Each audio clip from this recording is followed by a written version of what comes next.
plenty of news today, thanks in large part to the fact that Kyle Shanahan and John Lynch spoke to the media today about the trade that will put the 49ers in position clearly to draft a quarterback. That's one big takeaway. We're going to listen to what they had to say, Myles.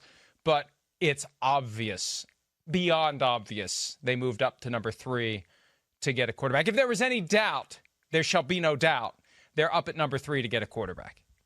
They admitted it plainly today in that press conference that is what they traded up to number 3 overall in order to do. They wanted to draft a quarterback. They want to get somebody who can lead their franchise for the next however many years. And as much as they keep trying to compliment Jimmy Garoppolo and say, we believe in Jimmy and all these nice things, obviously they feel like they have to upgrade at the position. Otherwise, you don't do what you did. And that was obvious from the moment that the trade was reported. But I don't know how much credit we want to give them for admitting that before the pick is in, but they did do it today. So yes, it is now very clear what they have done and why they've done it.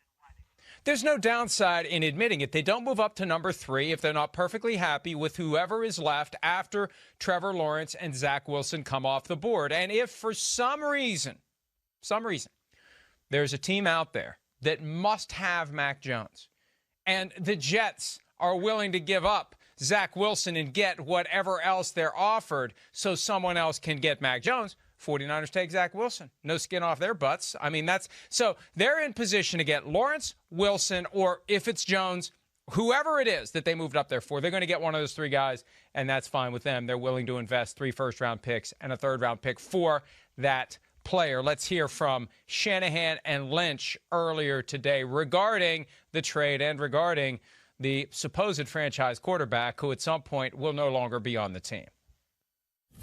You know, we both spoke to Jimmy. Kyle did right away, and then I did later in the day. I think I'll let Kyle go after this, but the message was what we were doing, why we were doing it, and how he is very much still a part of our plans. And I'm not going to, I believe those conversations should remain private, but Jimmy, he welcomes competition. And so I think I'll leave it at that. And Kyle, you go ahead. Yeah, very similar. Wanted to get it to Jimmy definitely before it came out. So called him first thing, had a good conversation with him. It's obviously no one wants to hear that. I know that he wasn't totally excited about it like you'd expect, but Jimmy handled it great like he always does. We were very straight up with each other, and I told him how he felt. This doesn't change any of his circumstances right now. I mean, he's still coming in here and trying to lead this team. I told him how excited I was that free agency went a lot better than we anticipated with being able to sign a lot more of our own players than we had thought going into it, and that we got a real good team coming back here, and we still plan on him leading us and getting as far as we can with them. We plan on. He's still part of the plans. John Lynch tried to hold it together, but he was sliding off of the horse and got Kyle to come in and save him. I'm sorry.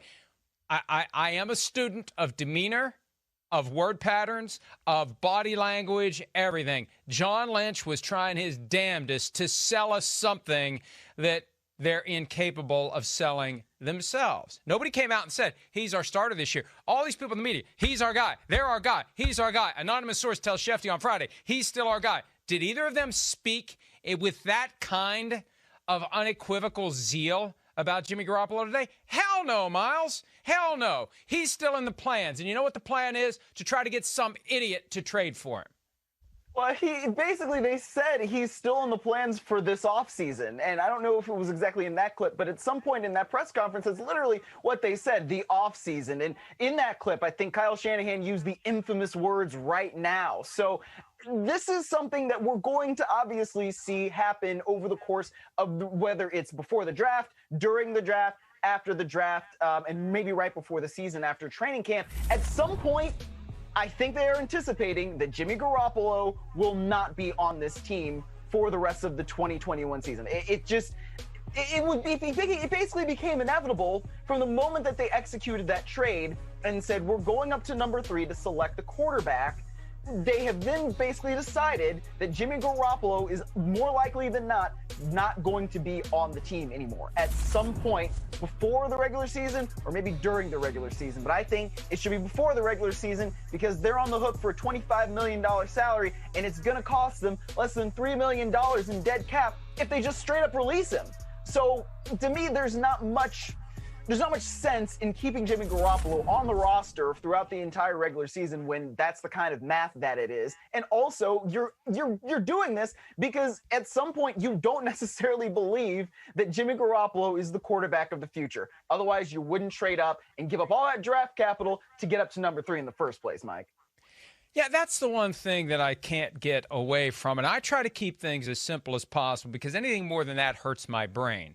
You give up 3 first-round picks and a third-round pick in an offseason when there's been all this discussion about 3 first-round picks for Deshaun Watson, 3 first-round picks for Russell Wilson. You're not investing 3 1s and a 3 for someone who's going to have his ass planted on the bench for multiple years or even for 1 year. I said this today on 95.7 The Game in San Francisco. It's like when you get a new toy for Christmas. You get a remote control car. What do you want to do, Miles, as soon as you get the remote control car? Do you want to keep it in the box for a year, or do you want to take that damn thing outside and use it? And you're impatient. I'm speaking from experience. You're impatient while the damn battery charges. Can the battery charge faster? Oh, it's snowy and it's icy out. I might ruin the car. I don't care. I'm playing with this damn car. I wanted it, I got it, and I'm using it. And that's the mentality. You don't make that investment for a guy that isn't part of your plans right now. It's one of the reasons why Sims is convinced Mac Jones is the guy, because he's the most game ready. And you wouldn't give up 3 1s and a 3 for a guy that you have to develop quietly behind the scenes. You just don't do it. You get somebody else. You stick with Jimmy G. You trade for Deshaun Watson. Yeah, not that Russell Wilson would be traded by the Seahawks to the 49ers, but it's not unprecedented. Donovan McNabb was traded in the division. Drew Bledsoe was traded in the division. It's not a rule. It's not a commandment that thou shalt not trade a quarterback within the division. So you want somebody to make an impact now. And it's Mac Jones, I believe, and he's starting this year, and the rest of it is just details. Don't give me this stuff that he's playing in 2021. And, Miles, I don't know that I want him to at this point. It's too weird right now. You're going to bring in this guy who's going to suck all the oxygen out of the room, right? You got to make him the guy. You've already told the world, this is the guy. This is the future of the franchise. This is the savior of the Super Bowl potential winning 49ers. You can't bring him in and just put him in a closet and slam the door and say, well, we'll bring him out next year. It just doesn't work that way. I think the other part of this, it kind of just reminds me of what happened with the Eagles in 16 when they drafted Carson Wentz. And they had Sam Bradford, and they talked about Sam Bradford being the starter and all that for a really long time. And then I believe it was Labor Day weekend when they finally traded him to Minnesota. And then from there on, it's like, boom, yeah, Carson Wentz is the guy. Carson Wentz has beaten out Sam Bradford. Carson Wentz has shown all of these great things in training camp, and we just believe in Carson Wentz. And obviously 5 years later, it's a totally different story. But at the time, that's really what they did. I almost feel like the 49ers are trying to run that playbook, basically say, yes, we have Jimmy Garoppolo. We like Jimmy Garoppolo. We think we can still win. Jimmy Garoppolo is still going to give us the best chance to win. And then they're hoping that at the end of August, maybe, there's going to be some team that's got a really terrible quarterback situation, and they are going to want to bring in Jimmy Garoppolo, and then they're going to give up a premium draft pick for it. That, to me, sounds like what's happening right now, because you can't convince me that they really, really believe that Jimmy Garoppolo is going to be the starting quarterback for this team throughout the entire 2021 season. That's not what happens when you trade up to draft a guy believing that he is going to be your franchise quarterback. Miles, excellent point. And the NFL is a deadline-driven business. As far as the 49ers are concerned with Jimmy Garoppolo, as long as they're content to have the $25 million cap charge arising from his compensation this year on the books, the deadline is the weekend the regular season begins. That's when, as a practical matter, the base salary of a vested veteran becomes fully guaranteed. What happens is, if you got 4 or more years of service and you're on the roster, active roster, week 1, and you get cut at any point after that. You can take the balance of your pay, unreduced by anything you earn elsewhere, as termination pay. You have one time in your career you can do it. With $25 million in play, Jimmy Garoppolo would do it. That's when the 49ers need to make the decision to, I think as you said not that long ago, poo or get off the pot. So that gives them months to hold on to Jimmy Garoppolo and see what happens. And, yeah, look, Teddy Bridgewater, catastrophic knee injury, late August 2016.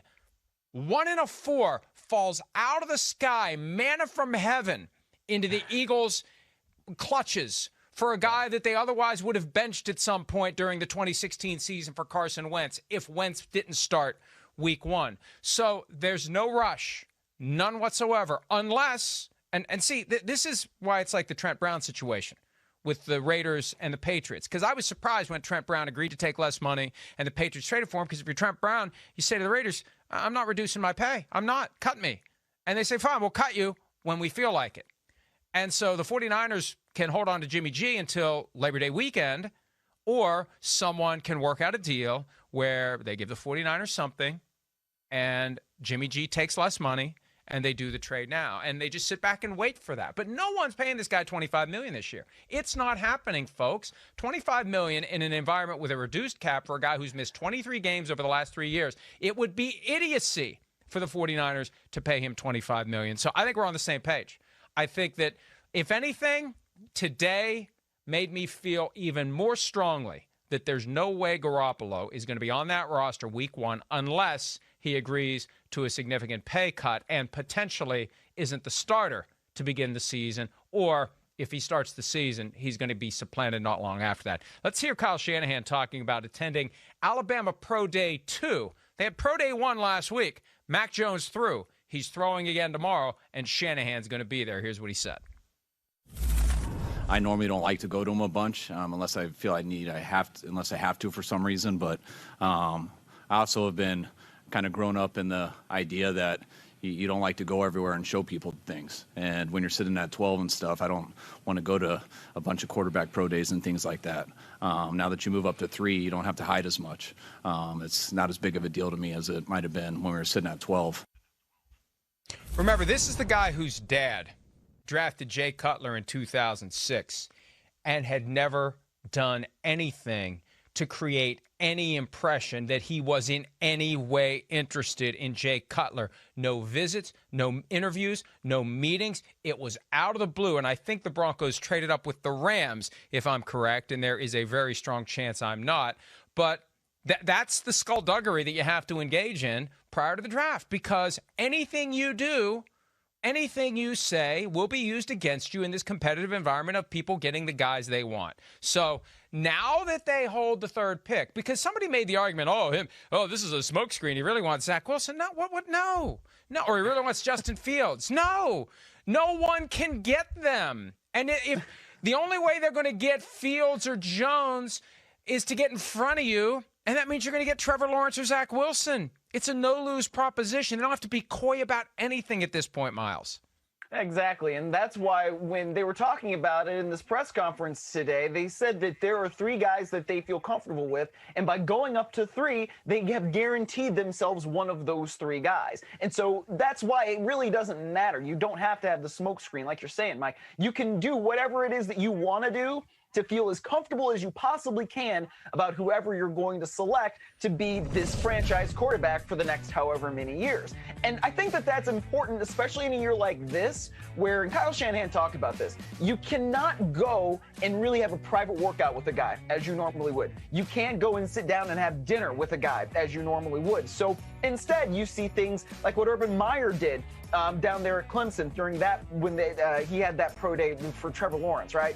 He was just standing there so close to him so he could hear the hum of the ball coming out of his hand and all that noise. So I think when you are able to then just say, yes, we're going down there because we're interested in taking the QB, and it could certainly be Mac Jones, then you're just basically, you're taking away all the mystery to it because you know that you can, and it doesn't matter. And like we were saying last Friday, I think it was, if the Jets don't want Zach Wilson, then I don't really know what's going on, because it just seems like that somebody is going to have to pry that pick from their cold, dead hands. So, and I don't think that Urban Meyer would even ever come to Jacksonville if there wasn't a chance of them drafting Trevor Lawrence. So they basically know what the first 2 picks are going to be. If something happens, they're still comfortable with whoever is going to be left to them at number 3 overall. Hey, Myles, I suggested earlier today on PFT Live, and they put up the conspiracy Mike graphic when I said this, but I don't think it's much of a conspiracy. The idea that Urban Meyer deliberately didn't go to Zach Wilson's pro day because he does not want any doubt creeping in. He's all in on Trevor Lawrence. And if he would have stood there, mask on, nose out, watching and listening to the ball come out of Zach Wilson's hand, the way he was moving left to or right to left and throwing back across his body, maybe he would have started thinking, are we sure that this is the right thing for us to do? And there it is. Let me just say this. They showed that graphic within the past couple of weeks, Myles, and I got an email from one of our viewers in the UK who said, I didn't know you smoked cigarettes. Okay?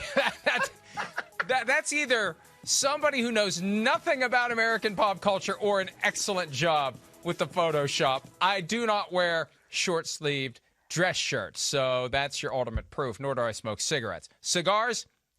Once or twice a week? Yes. Cigarettes? No. I was right, by the way. Somehow, some way. The Broncos, 2006, they had pick number 15. They packaged 15 and 68 to the then St. Louis Rams to move up to 11 to get Jay Cutler, and stunned everyone. That was Mike Shanahan, Kyle learning from his dad how to be secretive, and you don't need to be secretive now. And here he is. You mentioned some of the things about the Mac Jones dynamic with Kyle Shanahan. Shanahan from earlier today talking about the former Alabama quarterback. The way we looked at it is, I mean, to move up to 3, we had to feel good that there's 3 guys we'd be comfortable with leading our team for a long time. And we couldn't make that decision before there was 3 guys. So we had to feel that way with 3. Now I think there's a chance to get there with 4 and 5. There's a chance. There's 5 guys that are kind of at this party a little bit, and people are talking about them going everywhere. They're all over in the first round. Our feeling is these guys were going to go a lot higher than people realize. And when you have 2 guys sitting out 1 and 2, possibly could, even possibly 3 and 4, then you hear a lot of teams all the way through the draft who are in a situation where they really want a quarterback and they don't have someone close to what we have with Jimmy. That means those 5 guys are going to disappear pretty fast. So we had to feel confident in 3 to make this move. And that's what we did. And I'm excited about. Now, we know there's 5 players. Who do you want to put your future in? Well, I'm glad we got a month to really work on that. Boy, well, look, I think part of it too, they all get the memo, officially or unofficially, not to disrupt the element of surprise. I think they know damn well who they want. At this point, it's just checking boxes, confirmation. Hey, look, anything can happen between now and a month from now. I don't want to throw out possibilities. I don't want to be accused of jinxing anyone, but anything could happen to make Mac Jones all of a sudden not attractive a month from now. There are a variety of things that could happen. Kitchen accidents can happen that would make Mac Jones, not attractive. 9 fingers instead of 10, for example, makes Mac Jones not attractive, especially if one of the fingers missing is on his throwing hand. So you don't have to say anything, and the league doesn't want you to say anything until the pick comes in. But I think they know, Myles, who they want. They don't make this move without knowing who they want. They just don't want the right to say, well, we get the board after the first 2 picks are gone. They know who they want, or they wouldn't have given up that much to get there. No doubt. And I'll give you an example. So I worked for the Rams in 2016 when they traded up to get Jared Goff. And at the time, everybody kept saying, oh, well, it's this percentage or that percentage, or we're still going to be able to dive in here and really make a decision.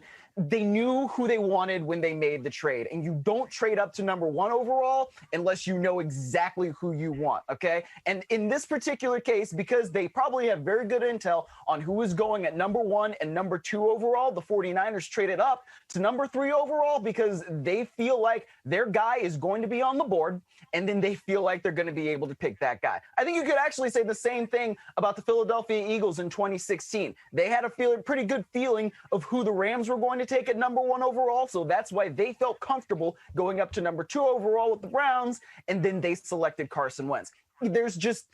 there's just too much certainty in these situations that I feel like you have to have when you're trying to get a quarterback that is going to be basically your franchise savior, right? You cannot just do this thinking, well, if this or then maybe we can do blah, blah. No, you have to be pretty certain in order to do this. And that's why I really feel like these guys in the 49ers organization are extremely certain as to they're going to get their guy. I love Jeff Fisher, and I love the fact that he enjoyed every day, every hour, every minute, and every second of having the first pick and not telling anyone who it was going to be. And, you know, he'd grow that mustache just kind of over his mouth, and you'd see there'd be kind of a half smile hiding behind there. You really don't know what's going on behind that mustache. He loved it. He loved it. We all knew it was Jared Goff, but he loved it. And look, I don't know this for a fact, but common sense tells me the league office hammers into the team that has the first overall pick in the draft. Do not disclose what you're going to do, because you've got two types of fans out there. You've got the people who pay attention to it all the time and know exactly what's going on because they're soaking up every bit of information. Those people know, for example, that Trevor Lawrence is going number 1 to the Jaguars. Then you got all these folks who are just kind of casual, who show up for big events like the Super Bowl and the draft. More show up for the Super Bowl, but there's a lot of them that show up for the draft. They don't know. They're not following. So if you say it and it becomes the above-the-fold headline on the sports page, if there are even sports pages anymore, and everybody knows about it, gets blasted out to everyone's phone, there's no mystery whatsoever. Even if it's a little mystery, they like it. So I think that same thing applies to the Jets at 2, and it applies to the 49ers at 3. And everyone's playing along to make the draft a bigger deal. A little bit of mystery, even if there's not going to be any surprise. Lawrence, Wilson, and Jones, maybe not, maybe. They're not going to come out and say it. They don't have to. No, they don't have to, and they probably shouldn't. It's better for us maybe if they don't do it, and then the people are going to figure out on draft night, oh, wow, like they actually drafted Mac Jones, or oh, wow, they finally drafted Trevor Lawrence or Zach Wilson, and then they come to Pro Football Talk and they read our articles about it. So I guess it is, sometimes better for us, right? Yeah, hey, that's the way it goes. We want to have that mystery drawn out as long as possible, but we also want to be transparent with the audience because, this is where it gets a little bit dicey because there have been some tweets recently that were deleted by folks who work for the Shield because maybe those tweets were a little too close to the mark of letting everyone know exactly what's going to happen. This gets into the whole don't tip the picks. That's just not on draft night. That works ahead of time as well. They don't want any certainty out there. They don't want any clarity. They want there to be just enough equivocation. So we tune in because you never know what's going to happen. You never know who's going to have a video posted onto their social media account by a hacker with someone in a gas mask bong, right? I mean, anything can happen. The craziest stuff you can imagine can still happen. All right. Mac Jones recently addressed the possibility of playing for the 49ers, specifically the 49ers offense. Here's Jones on San Francisco. I've watched their tape and stuff. I've got a chance to watch a lot of, everybody, but 49ers specifically. Obviously, they run a lot of wide zone. They also have a great fullback, so they can run power, and they do a bunch of good play pass off of that. So outside zone, sprint out stuff. Obviously their drop back passing game is really similar to what we did with Sark. And some of their motions that they use. I noticed they got the boomerang motions and the cat motions across the ball fast. So that's all stuff that I'm really familiar with. And obviously it's a super quarterback-friendly offense, and they have great playmakers there. So I'm really looking forward to just learning more about that. Oh, and he will. Oh, he will. It's just he needs to be a little more coy than the rest of them. And again, hey, look, tomorrow, who knows what happens at his pro day workout number 2. But Shanahan will be there. Lynch will be there. Check the box, right? This guy won the national championship. He knows how to perform under pressure. He'll have a little pressure tomorrow to perform with this presumption that he's going to be the pick of the San Francisco 49ers at number 3 overall. Number 6 overall, quite possibly, could be Devontae Smith to the Miami Dolphins. And the Dolphins, by trading down and trading back up, are still in position to probably get the guy they would have gotten at number 3, potentially, anyway. Hi, I'm Mike Tirico, and thanks for watching. Make sure to hit subscribe for the latest news and highlights from NBC Sports.